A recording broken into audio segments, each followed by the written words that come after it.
जलाने से हमें मिलती है। विभूति यानी समथिंग विच इज चार्ज्ड।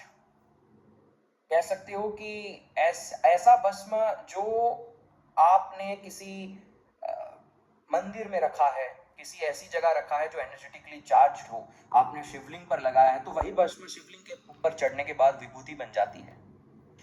अगर कोई योगी उसे लगाता है, वही भस्म योगी के शरीर पे चढ़ने के बाद जब योगी ध्यान में उतरता है, वही भस्म विभूति हो जाती है। तो भस्म और विभूति में बस इतना सा फर्क है। 3 जगह तो बताई जाती है जहां आप लगा सकते हैं, जो कि आपके ऊपर के 3 चक्र है, from Anahat, Vishuddhi and your third आई।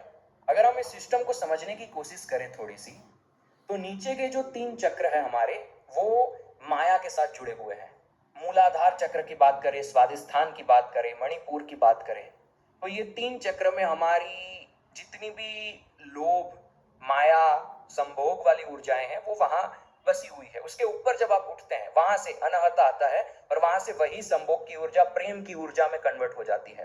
तो यहाँ और यहाँ जब आप कोई भी वस्तु लगाते हैं, चाहे वो विभूति हो या कुछ भी हो, तो वो आपको ये दर्शा रही है कि आप अपने ध्यान में जब हैं, तो आप इन 3 चक्रों पर ध्यान लगाइए, आपकी ऊर्जा को इस जगह पर डायरेक्ट किया जा रहा है। अगर हम इसको थोड़ा सा और डिटेल में समझे, तो जब किसी का विवाह होता है तो सिंदूर यहाँ पर लगाया जाता है। इसके पीछे का कारण यही है कि जब एक स्त्री विवाहित हो जाती है, उसके बाद उसकी जो ऊर्जा है, वो स्त्री जो है वो एक शक्ति बन जाती है किसी भी घर के लिए या एक नए मनुष्य को जन्म देने के लिए।